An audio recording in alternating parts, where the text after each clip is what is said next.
Halo kawan-kawan, tadi itu kronologisnya itu tempat tinggalnya kami itu di sebelahnya itu ada tempat penginapan hotel. Ada orang yang ribut sehingga saya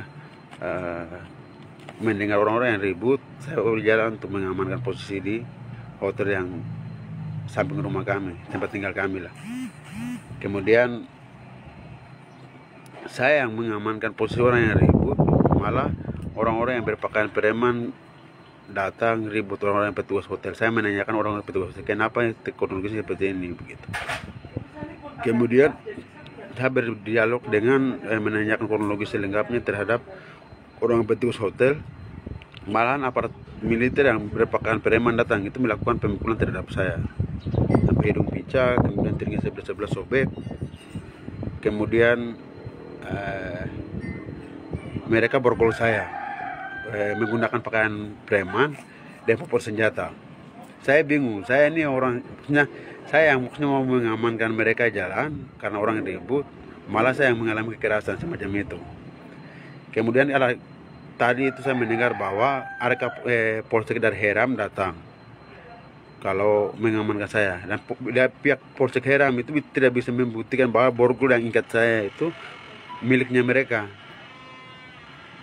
Mereka melakukan komunikasi dengan pihak Kapolres hadir, Kapolres AB hadir, karena kami tadi itu sekarang di borgol dibawa ke Polsek AB. Mereka tanyakan, Polsek AB menanyakan bahwa orang yang bertugas di pihak Heram, tapi komunikasinya itu melalui telepon semacam itu, sehingga saya tidak bisa verifikasi bahwa pelaku yang melakukan tindakan kekerasan terhadap saya itu tidak bisa. Kemudian saya setelah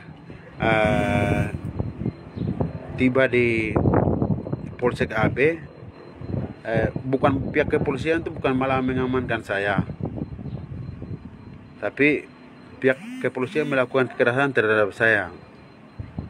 Bahkan telinga sebelah kiri kanan semua darah, bahkan hidung picak. Padahal saya bantu advokasi untuk soal kenapa sampai keributan seperti itu. Cuman tadi itu pihak kepolisian, Pak Kapolres AB hadir, menanyakan pihak yang bertugas siapa-siapa semacam itu. Kemudian yang satu kelemahannya yang saya kecewa juga, bahwa lingkungan pihak kepolisian AB itu tidak punya CCTV, atau memang punya CCTV tapi mereka tidak bisa membuktikan bahwa saya mengalami kekerasan dalam Polsek AB. Ketika saya mengalami kekerasan dalam Polsek AB itu saya berteriak,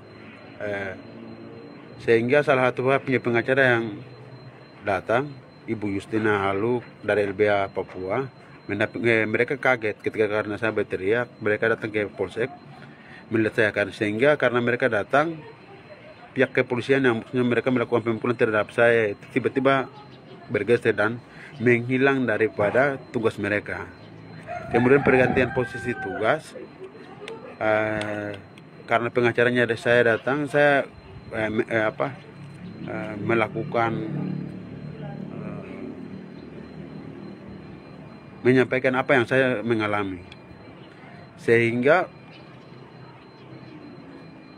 saya menjelaskan ke pihak pengacara. Kemudian saya meminta untuk pihak kepolisian itu menghadirkan Kapolsek bahwa apapun yang dilakukan tindakan kepolisian terhadap saya itu bertanggung jawab siapa-siapa pelakunya, karena saya tidak bisa identifikasi siapa pelakunya, karena pihak kepolisian yang melakukan pemukulan terhadap saya itu menggunakan pakaian preman semua. Sehingga tadi itu Kapolsek hanya melakukan identifikasi terhadap petugas Polsek semua, atau petugas yang orang yang mendapatkan jadwal untuk piket, tapi tidak memuaskan, tapi melalui telepon semacam itulah. Sehingga saya tidak punya argumen atau ada bukti yang lainnya untuk membuktikan bahwa mereka lakukan kekerasan terhadap saya. Dan itu salah satu hal yang mereka memenangkan di situ. Mereka mempertahankan argumen. Dan saya menuntut sebagai pihak korban, saya menuntut bahwa sebagai korban saya meminta bahwa CCTV yang mereka itu bisa membuktikan bahwa mereka lakukan kekerasan terhadap saya. Dan pihak kepolisian juga tuh, Bapak Kapolres sendiri itu melakukan komunikasi via telepon. Bagaimana saya mau identifikasi bahwa orang yang bersangkutan melakukan kekerasan terhadap saya itu agak sulit sehingga seperti itu. Dan hari ini juga saya mau bilang kayak begini, saya paham bahwa saya punya rakyat Papua itu mengalami kekerasan dari aparat militer itu bukan dari tentara yang bunuh-bunuh, tapi pihak kepolisian itu setelah ditangkap itu melakukan kekerasan itu memang wajar dan itu kenyataan, dan saya sendiri juga mengalami hal itu. Jadi kalau dibilang kalau di Papua kalau aparat kepolisian hadir kemudian membicarakan untuk keselamatan orang Papua itu jangan pernah berharap. Bahkan jangan pernah, apapun kau punya kasus kecil atau besar, kau tidak akan pernah selamat. Dan saya sebagai ekstapol juga mengalami hal seperti itu, walaupun mahasiswa. Dan saya melakukan protes terhadap saya punya hak apa yang polisi lakukan. Memang pihak kepolisian yang ada di Papua ini bukan mengayomi rakyat, tapi mereka adalah aktor.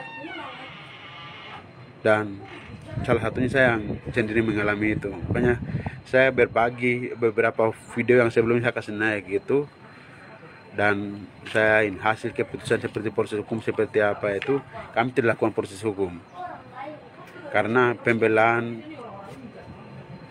terhadap pihak Kapolres sendiri terhadap bawahannya itu klasifikasi semacam arat debat tekanan begitu. Padahal kami semua memahami proses hukum. Semacam itu kawan-kawan hormat. Jadi terima kasih.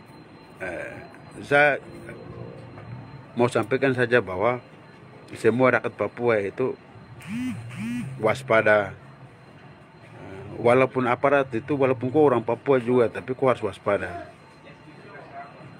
Karena dia mengikuti sistem sehingga apapun kau hubungan keluarga kan, don tidak akan pernah hitungkan kau.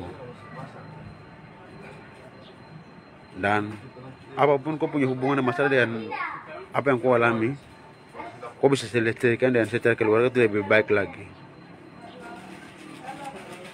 Kalau tidak, ya memang tidak ada harapan. Karena apa?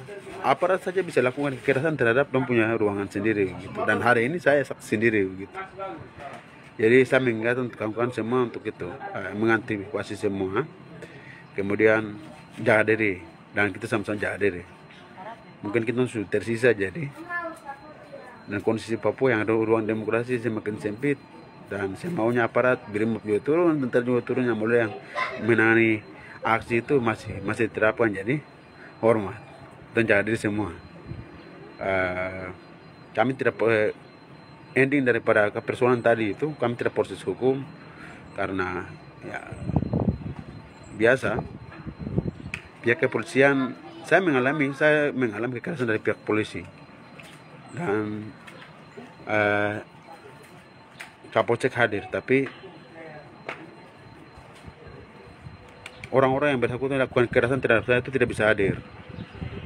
Kemudian itu yang satu, yang kedua, secara proses rekam jejak melalui CCTV itu tidak bisa pembuktian yang lainnya, sehingga persulit.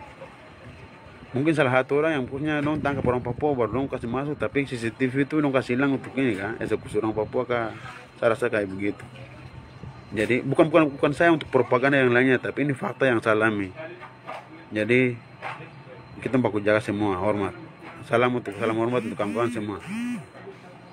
Wah.